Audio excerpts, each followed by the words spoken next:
professeur Bertrand Rozek sur la prise en charge de l'hypertension artérielle périopératoire chez l'adulte. Bertrand, merci. Et merci encore, Laurent.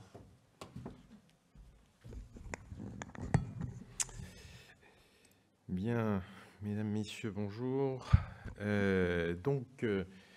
me revient maintenant l'avantage, le privilège, et d'ailleurs je remercie le conseil scientifique de l'ASFAR, dont je fais partie d'ailleurs finalement, et l'ARCOTOVA qui m'a proposé de faire ce topo. Et on va, si vous voulez bien, rapidement passer sur quelques éléments physiopathes qui ont de l'incidence, de l'importance dans notre prise en charge périopératoire. Et effectivement, on parlera de la prise en charge, l'évaluation pré-op, comment se comporter face à un patient qui présente une hypertension artérielle pulmonaire. Voici mes conflits d'intérêts. Et effectivement, moi aussi, j'ai eu de la chance. On fait une petite veille bibliographique quand on fait ce genre de topo.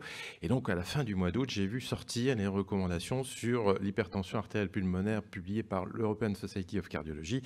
Et je me suis dit, il y a une partie sur la prise en charge anesthésique. Elle est là, en entier, ad integrum, et vous pouvez constater que je vous ai encadré le fait qu'il n'y avait pas de recommandations générales qui pouvaient être faites chez ces patients-là. Et il me renvoyait sur une autre recommandation qui est sortie quasiment en même temps sur la prise en charge périopératoire des patients cardiaques opérés de chirurgie non cardiaque. C'est jamais très beau à dire, mais c'est effectivement ces recommandations qui sont sorties en même temps.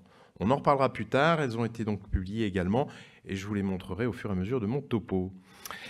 Donc, rapidement, le débit pulmonaire, vous le savez, c'est mu par une différence de pression entre la pression pulmonaire, la pression artérielle pulmonaire moyenne et la pression dans l'oreillette gauche. Et suivant la loi de Poiseuil, vous pouvez déterminer la résistance vasculaire pulmonaire en rapportant cette différence au débit cardiaque que vous pouvez mesurer. Vous pouvez mesurer pression et débit grâce notamment au cathéter artériel pulmonaire, la Swan-Ganz.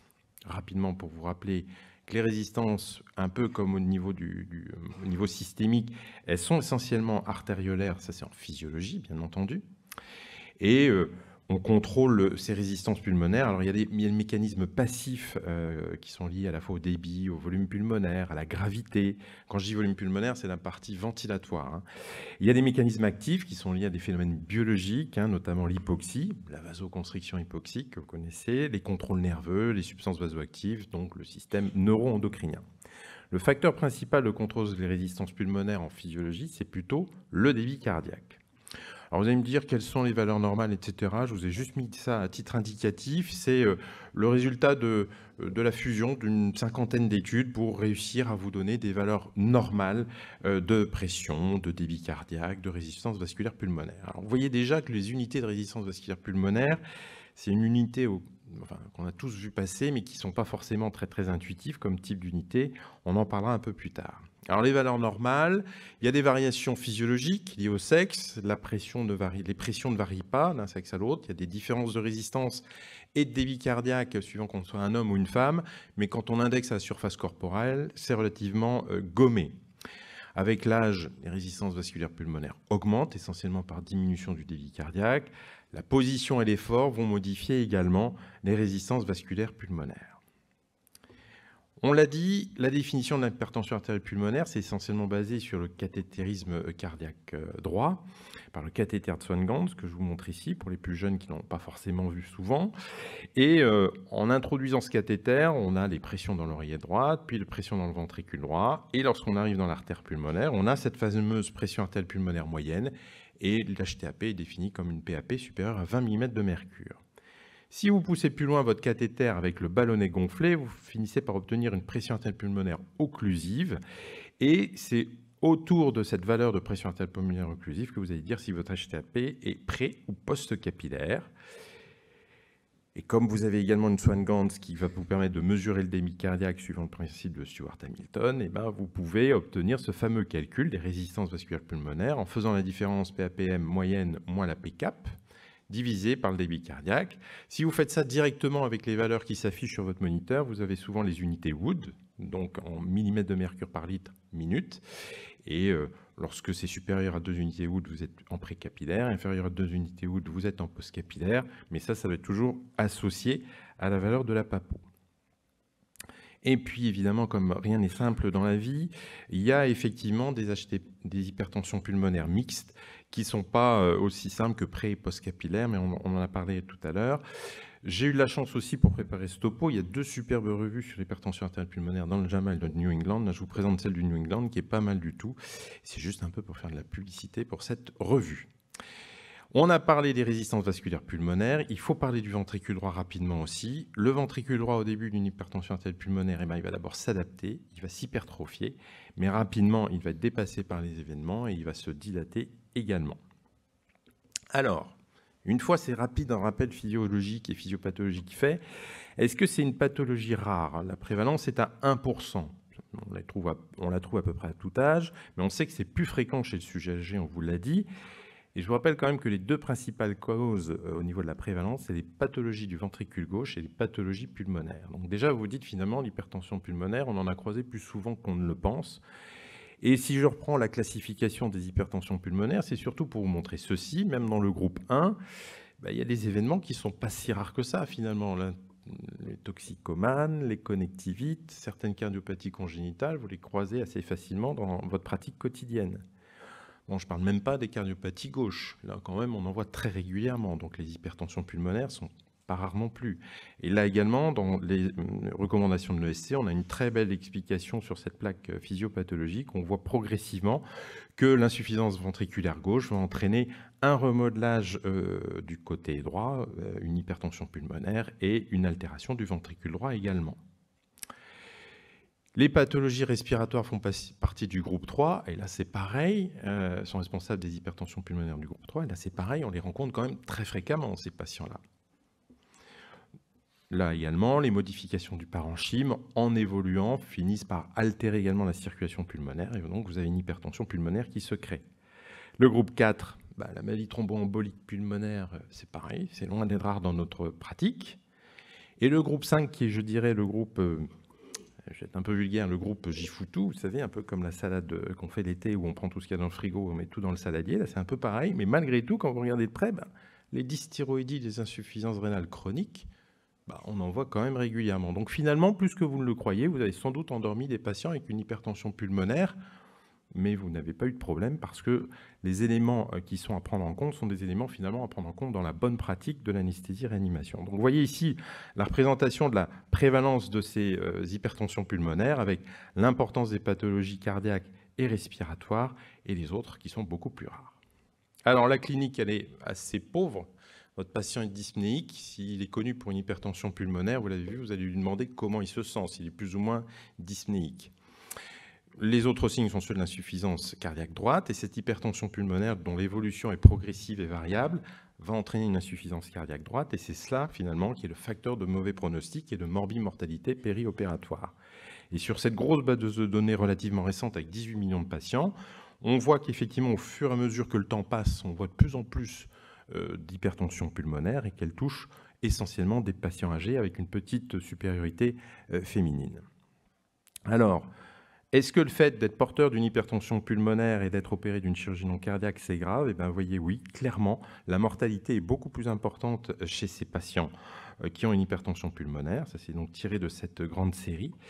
Et si on prend les facteurs de risque qui ont été retenus dans les recommandations, une classe fonctionnelle supérieure à 2, on va parler des classes fonctionnelles un peu plus tard, un test de marche 6 mètres inférieur à 300 mètres, une coronoropathie associée, des antécédents d'embolie pulmonaire, une insuffisance rénale chronique et une dysfonction ventriculaire droite sévère connue sont des facteurs de risque périopératoires liés aux patients.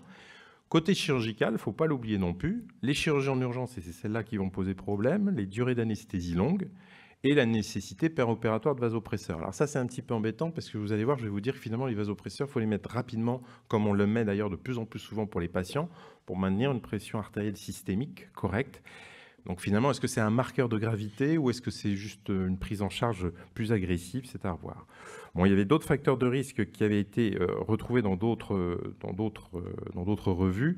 Je passe rapidement, mais vous voyez que la mortalité est quand même de 2 à 10%, c'est ces patients qui ont une hypertension pulmonaire, et le risque est supérieur si la chirurgie est urgente.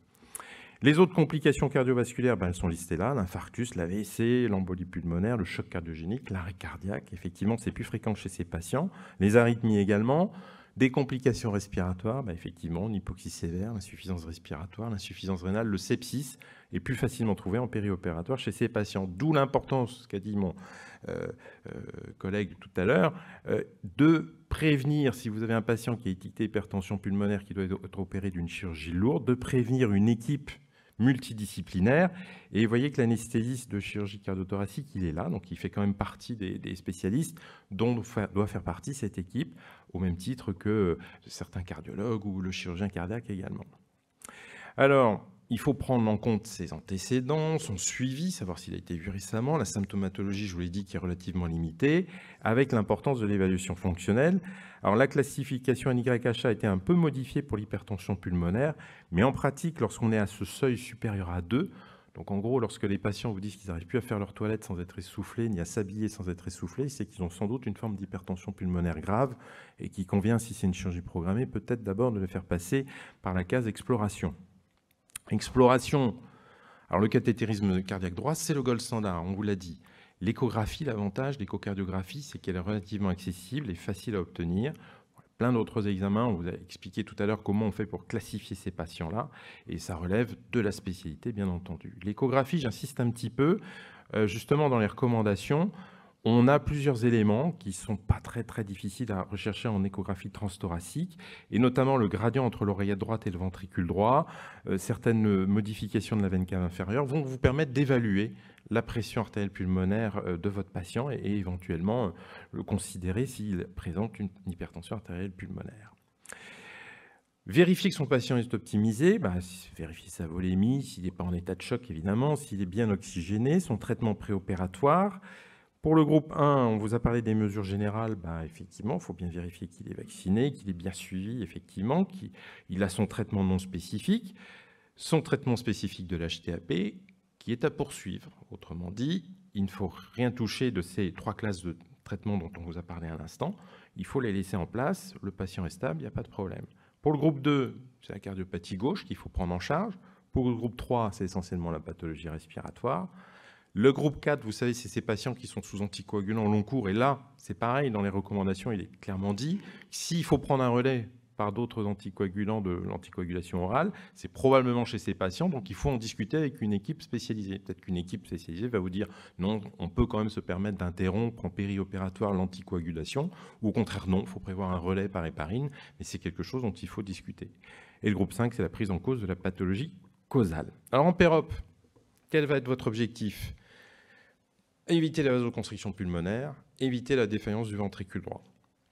Alors, rapidement, et là c'est, je dirais, le schéma clé à retenir, pour éviter l'augmentation de vos résistances vasculaires pulmonaires, vous n'avez pas de chance parce que toute douleur et toute élévation du tonus sympathique va augmenter ces résistances vasculaires pulmonaires. De même que des éléments, on va dire, chimiques, l'hypercapnie, l'hypoxie, l'acidose, ça va favoriser la vasoconstriction pulmonaire. De même, lorsque vous allez ventiler votre patient de façon mécanique, vous allez créer une hyperinflation thoracique et donc une augmentation des résistances vasculaires pulmonaires potentiellement. En plus, si vous avez des emboles cruoriques ou autres qui surviennent au cours de la chirurgie, ça augmente les résistances vasculaires pulmonaires, donc la pression du ventricule droit, qui va donc se mettre rapidement, s'il est déjà précaire, en état d'insuffisance ventriculaire droite avec une baisse du volume d'éjection systolique. Ces élévations de pression entraînent également une dilatation du VD, accentuée par une éventuelle surcharge volémique. Si vous remplissez trop ces patients, ça ne va pas.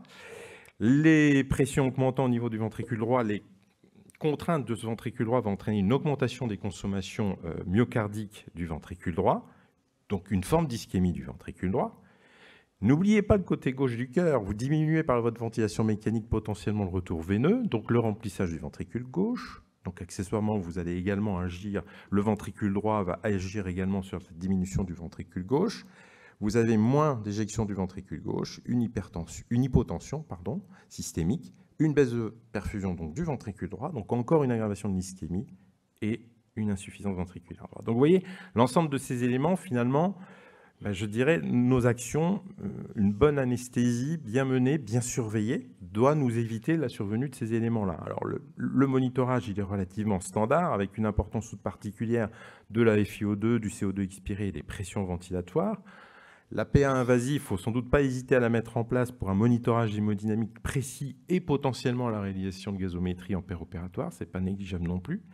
Le cathéter veineux central, administrer certains agents dont on va parler plus tard, les inotropes, les vasopresseurs, les vasodilatateurs, c'est important. La surcharge volémique peut peut-être être monitorée par la pression veineuse centrale, mais ce n'est pas du tout retrouvé dans la littérature.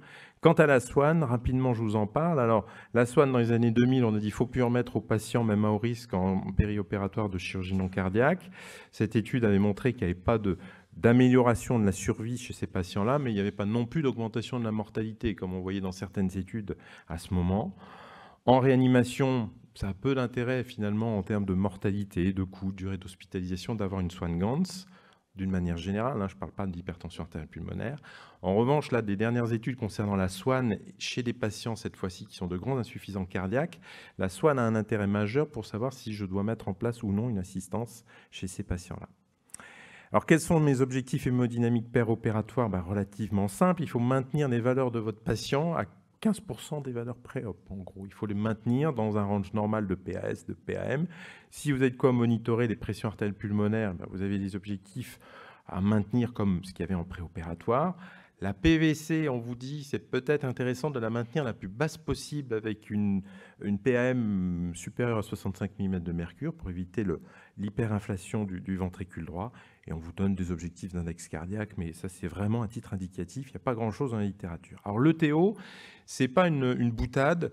De plus en plus, vous verrez dans la littérature que finalement, on dit à l'anesthésiste que pour de la chirurgie non cardiaque, il va falloir savoir faire de l'ETO. Je pense notamment aux patients de chirurgie vasculaire, les plus à haut risque. Mais effectivement, l'ETO n'est pas forcément réservé en péropératoire qu'aux patients de chirurgie cardiaque. On peut l'utiliser pour d'autres patients. Le type d'anesthésie, la loco-régionale a pas mal d'avantages qui sont listés ici. Je n'insiste pas trop sur la périphérique, j'insiste un peu plus sur la neuraxiale. Il faut se méfier, la baisse du retour veineux que vous pouvez engendrer peut entraîner une altération importante par diminution du débit cardiaque, de la perfusion coronaire du VD, avec toutes les conséquences que ça a. Attention également au bloc sympathique trop situé. Là, on a une belle étude un peu expérimentale chez des patients opérés de chirurgie pulmonaire avec une péridurale thoracique.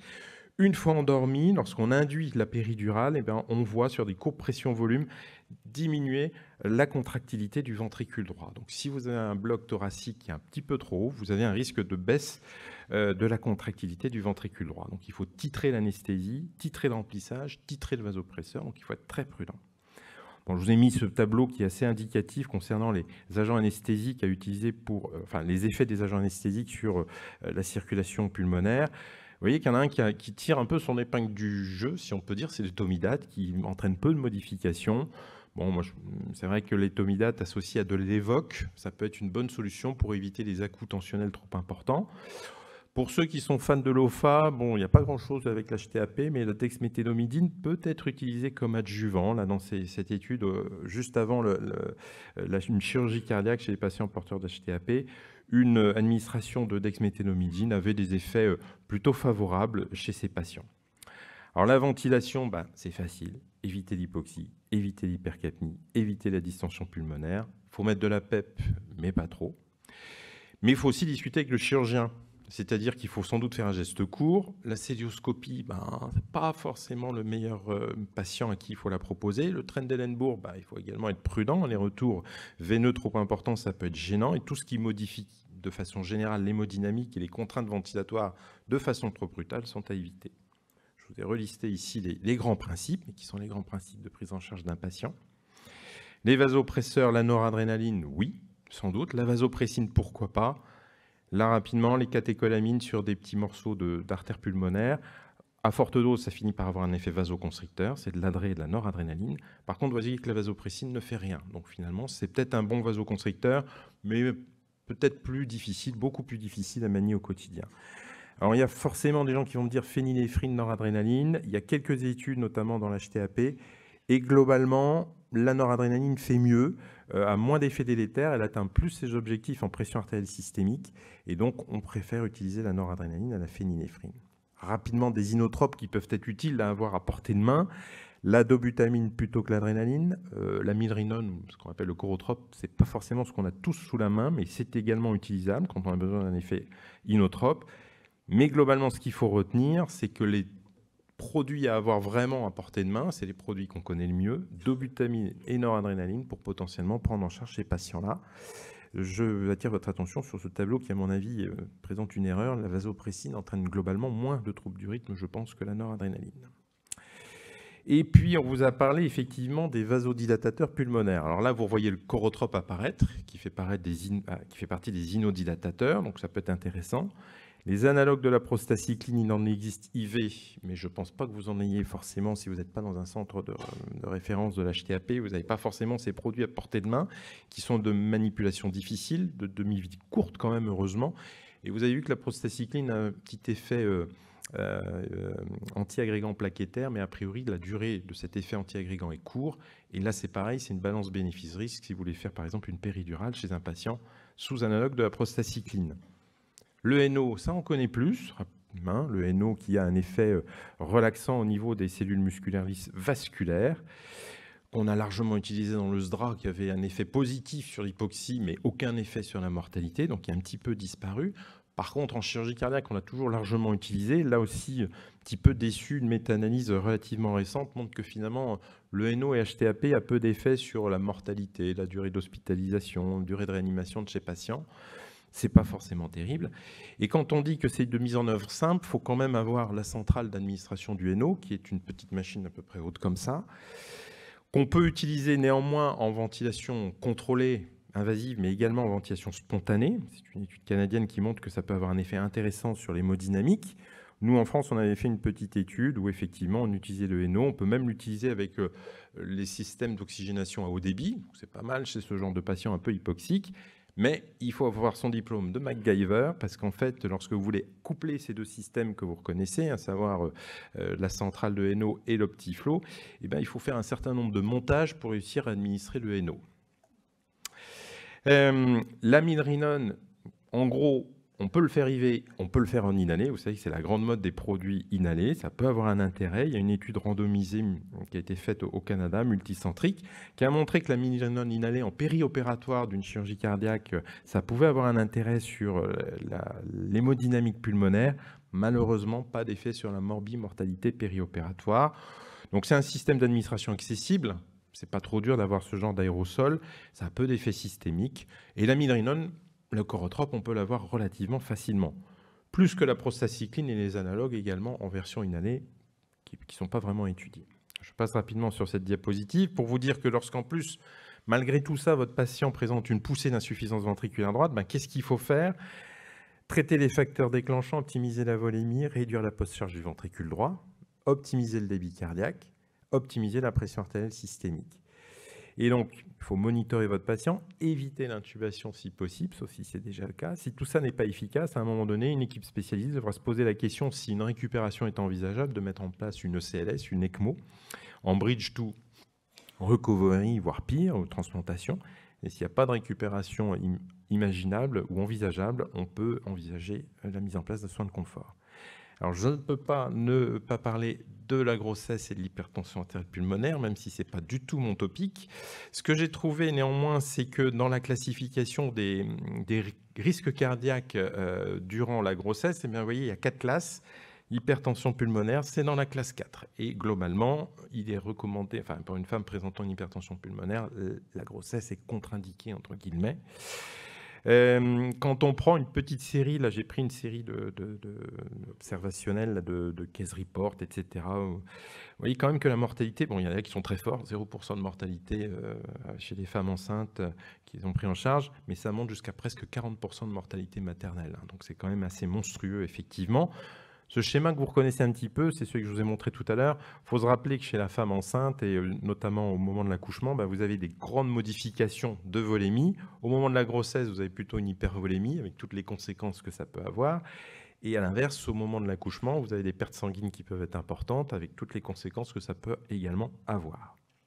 Donc, prévoir une équipe entraînée, si une femme présente une hypertension pulmonaire et qu'elle est enceinte, sans doute préférer une anesthésie, éviter l'anesthésie générale et préférer une neuraxiale, plutôt une péridurale qu'on va pouvoir titrer qu'une rachianesthésie. Dans la littérature, il y a des gens qui font de la périrachie, des fois pour induire un petit peu le début de l'anesthésie et qui complètent par la péridurale. C'est peut-être une bonne solution, mais là, il n'y a pas de série ni d'études en particulier. Alors, concernant l'ocytocine, hein, je n'ai pas d'expérience, hein, mais en gros, on dit de l'éviter. Mais quand on est quand même obligé de le faire, il faut éviter le bolus, donc le faire en continu. Sur combien de temps, quelle posologie, je n'ai pas retrouvé. Certains proposent de le faire directement en intra-utérin. Bon, vous savez que l'ocytocine étant finalement augmente la contraction musculaire lisse, effectivement, chez quelqu'un qui a des problèmes de muscles lisses au niveau pulmonaire, c'est certainement pas très très bon. Et donc, j'ai retrouvé mes recommandations de l'ESC concernant la prise en charge périopératoire du patient cardiaque opéré de chirurgie non cardiaque. Et voilà, vous avez tout représenté ici en un seul tableau qui vous dit en gros, il faut poursuivre le traitement, hein, classe 1 avec des niveaux de preuve pas très élevés. Alors, la prise en charge post-opératoire, il est recommandé de garder les patients sous une surveillance hémodynamique pendant 24 heures en post-opératoire. Bon, c'est une recommandation, mais avec un niveau de preuve pas très élevé non plus. En cas d'évolution, il faut surtout faire appel à un spécialiste pour faire des modifications de posologie du traitement par diurétique et prostacycline. Et selon l'hémodynamique, utiliser certains inodilatateurs. Je ne vous ai pas parlé du lévocimendant. Le lévocimendant a une demi-vie longue, ce qui peut rendre son utilisation dans ce contexte-là un petit peu compliquée. Donc en conclusion, l'hypertension pulmonaire et anesthésie, vous l'avez compris, c'est une association assez dangereuse, mais finalement pas si rare que ça. Les plus fréquentes sont secondaires, celles qu'on verra, donc les cardiopathies gauches, excusez-moi, il y a un S qui est passé là, sa pathologie respiratoire. Le traitement spécifique de l'hypertension pulmonaire, il est à maintenir. Une évaluation fonctionnelle pré-op, quand je dis fonctionnelle, c'est clinique, hein, à savoir est-ce que votre patient est plus essoufflé, moins essoufflé, est-ce qu'il a été suivi récemment. Donc c'est des questions relativement simples. L'échocardiographie, on y a de plus en plus accès et surtout, il faut avoir à portée de main le numéro de référence pour la prise en charge de ces patients, du centre de référence pour la prise en charge de ces patients. Je vous remercie pour votre attention.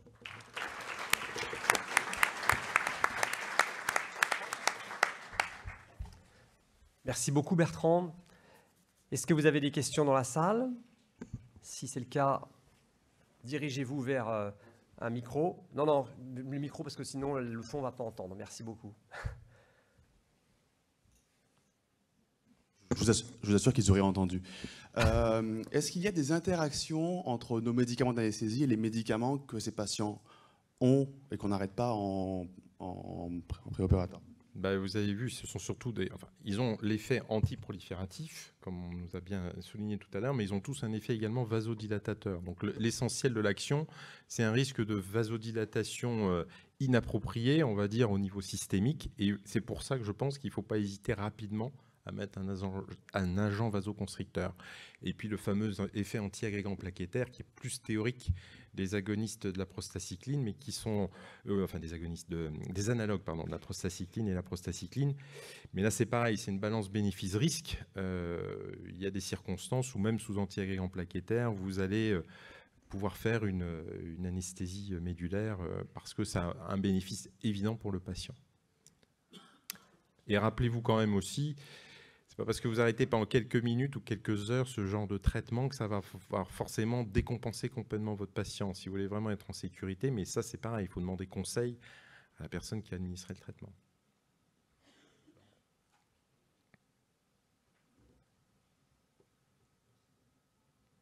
Je voudrais juste faire une remarque sur ce point qui est très important.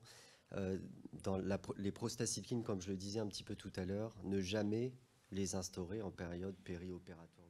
Jamais. C'est des traitements chroniques et c'est jamais un traitement de sauvetage d'une situation difficile dans l'immédiat. D'accord ? Donc vraiment, avoir la prostacycline et l'utiliser en post-opératoire immédiat ou en périopératoire, je pense que c'est plus dangereux qu'utile. Donc ça, c'est un point important. Et sur le fait d'arrêter les traitements, là, par contre, c'est très important. La prostacycline intraveineuse, quand elle est en cours, si vous l'arrêtez, il y a des risques importants de poussée d'hypertension pulmonaire fatale. Donc la prostacycline, ne jamais l'arrêter, même si le patient est hypotendu, et ne pas se dire je l'arrête parce qu'il est hypotendu sur une poussée d'hypertension pulmonaire. Ça, c'est vraiment un point important. Ne jamais interrompre les thérapeutiques spécifiques de l'hypertension pulmonaire, en tout cas pas dans l'urgence, parce que le patient est hypotendu, vous risquez d'aggraver la situation. Merci pour cette précision importante. Moi, Bertrand, j'avais une question. Quand tu as parlé du monitorage hémodynamique, tu n'as pas parlé du monitorage du volume d'éjection systolique, tu as parlé de l'échographie, mais en fait, c'est souvent plus facile d'avoir un monitorage du volume d'éjection systolique, soit par le Doppler œsophagien, par l'analyse de l'onde de pouls, plutôt que l'échographie. Et finalement, c'est surtout ça qui compte pour nous. C'est ce qu'on est en train de faire améliore le volume d'éjection systolique ou pas. Et ça, c'est ça l'information essentielle. Alors effectivement, je n'ai peut-être pas assez insisté quand j'ai parlé effectivement de la PA invasive. J'aurais dû insister également sur le fait qu'on pouvait monitorer le volume d'éjection systolique. Et j'ai envie de dire, peu importe la solution que vous choisissez, mais l'essentiel c'est qu'effectivement vous monitoriez ce que vous faites. Et sachez bien qu'effectivement l'hypovolémie, avec le risque sur le plan systémique de l'hypotension artérielle, la chute du débit cardiaque du côté gauche, c'est pas bon pour ces patients-là. Mais clairement également le problème de l'hypervolémie avec une distension du ventricule droit trop important, c'est pas bon non plus. Donc clairement, il faut monitorer le volume d'éjection systolique, j'ai envie de dire au minimum, pour une chirurgie à haut risque, etc. Et se méfier du remplissage trop agressif. Et là, par contre, c'est vrai qu'on est peut-être un peu plus démuni pour savoir si je remplis trop ou pas assez mon ventricule droit. Ça traîne, je dirais, que monitorer la PVC, ça pourrait être intéressant au-delà d'une certaine limite, mais il n'y a pas de preuve formelle. Mais en tout cas, monitorer le volume d'éjection systolique, oui, c'est important, quitte à même être assez agressif. Monitorer le volume d'éjection systolique n'a d'intérêt que si ça s'associe à la titration du remplissage.